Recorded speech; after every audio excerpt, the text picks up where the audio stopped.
Moi, comme nous l'avons dit, c'est une demande populaire, c'est une demande de la population des HLM. Nous sommes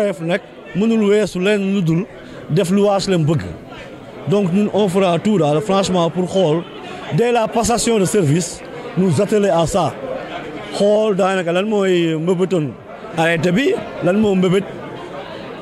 Continuer. Et que aussi nous disons à la population que nous devons faire une kéemtalaay kattan dinañ dox lépp lu ñu mën vraiment pour que jéem a yeggali terrain bi jéem a yeggali mooy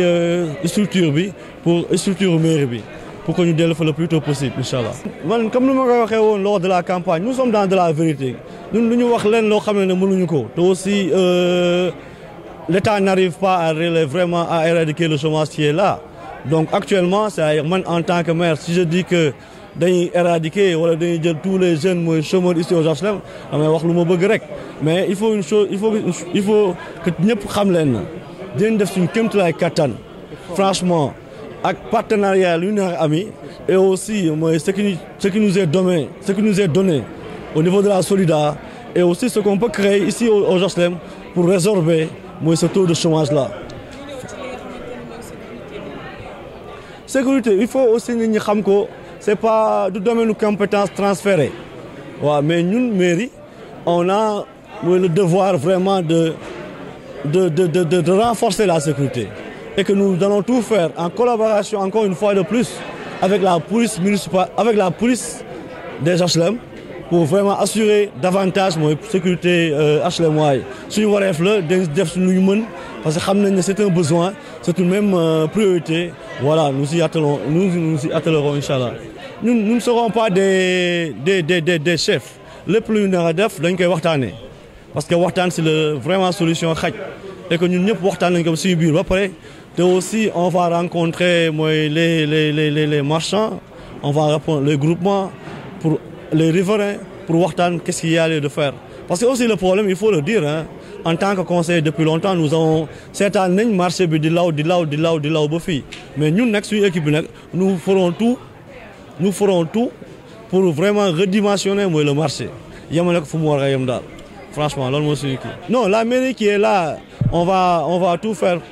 et en chantier. Donc, il n'y a pas lieu de construire une autre mairie. Mais dans la mairie, il faut que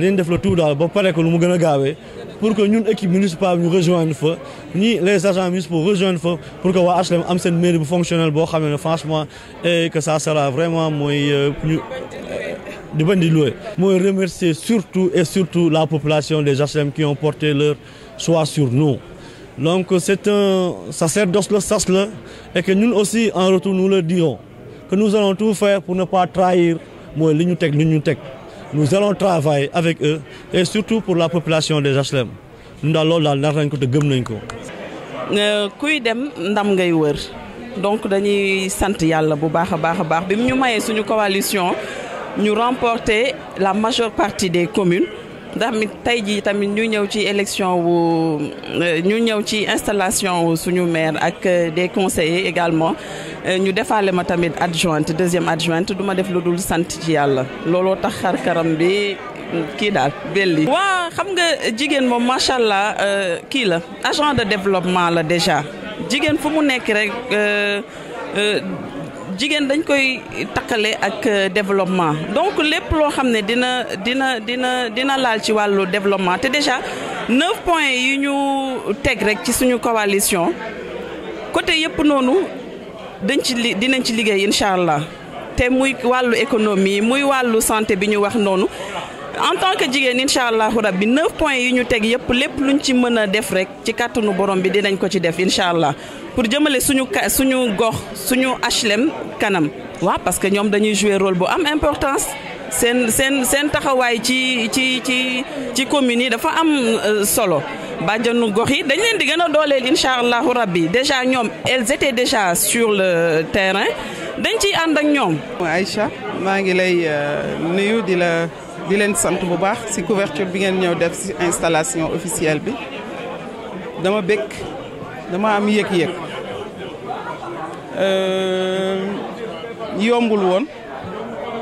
waaye yàlla mi dara tawul def na li mu def et li ma gën a neex tey mooy xeex bi ñu daan xeex pour parité suñu borom def na tey bi préfet bi ñëwee daf ko respecté ma gis ne Sénégal am nañu yëg-yëg am nañu aussi fonk gi ñu fonk jigéen tey dañ ko gën a wanewaat ma kontaan si ñi nga xam ne ñoo ma voteel ba ma gagné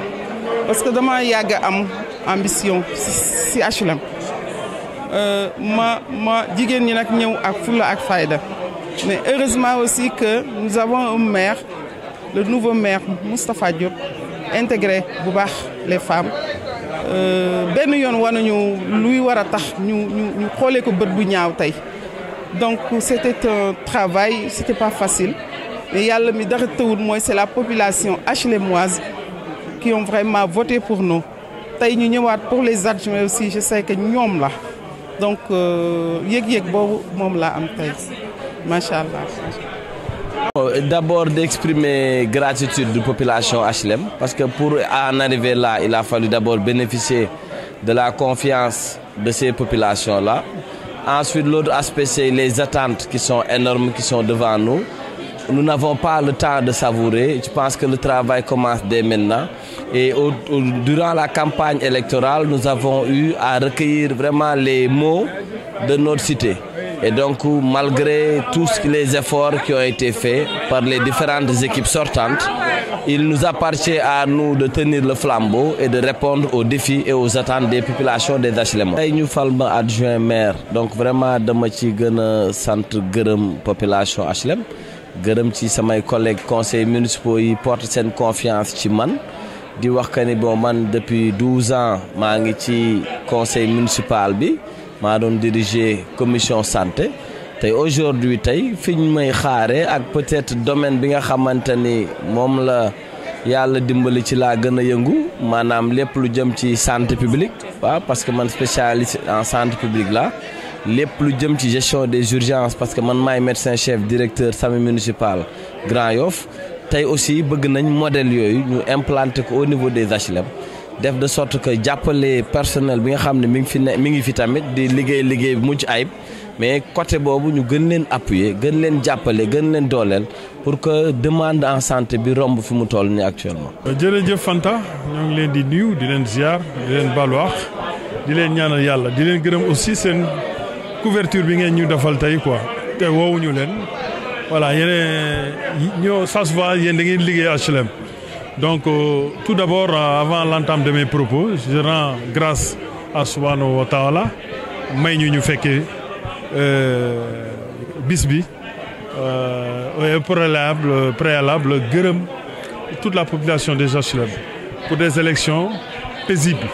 élections yoo xam ne amul benn siikun amul benn muskila donc dama ci sant tous les leaders di leen gërëm voilà.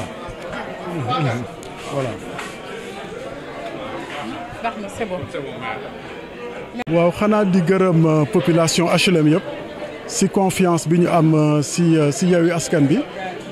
je peux même dire que léegi du Yewwi Askan bi rek c'est toute la population des HLM la ñuy woo pour liggéey ak ñoom. C'est vrai que élection bi neex na mais déjà sunu xel yëpp mi ngi dem ci liggéey bi parce que ku xalaat liggéey bi ñuy xaar rek sa xel waru la dal noonu c'est-à-dire que y a un grand défi à relever et comme ni ko monsieur le maire waxee dès maintenant on va s'attaquer aux priorités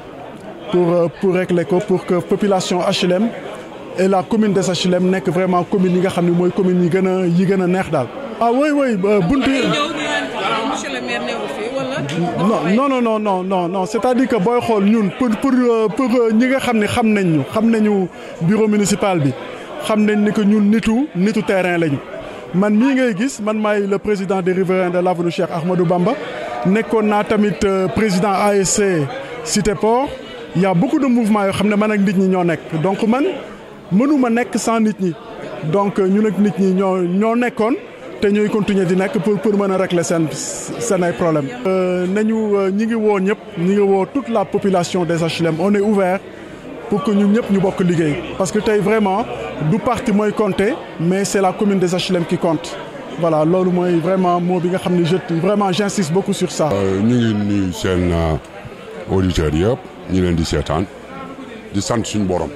delloo sant suñu borom sant suñuy waajur wax dëgg yàlla xale bi ngay wax du xale boobu ndax am na expérience ndax depuis 2009 mu ngi si conseil municipal bi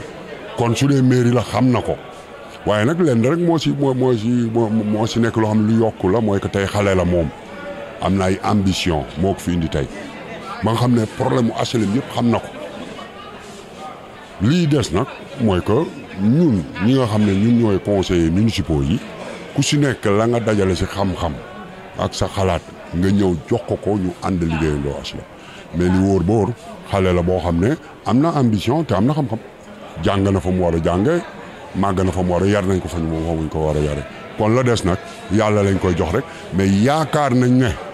dana réussir mission te yàlla na ko yàlla jàppale loolu daal je pense que loolu mooy wax leneen lu si topp nag mooy que rek ñun tey dootul affaire kii kële kii fi ñëpp ay conseils municipaux lañu tey destiné wu HLM suñu loxo lañ ko teg pour 5 ans kon ku si nekk rek na nga am xalaat bu rafet xalaat bu jekk am yéene bu rafet jàppale monsieur le maire waaw loolu daal moom mooy wax bi nga xam ne moom ànd nañ ci daal.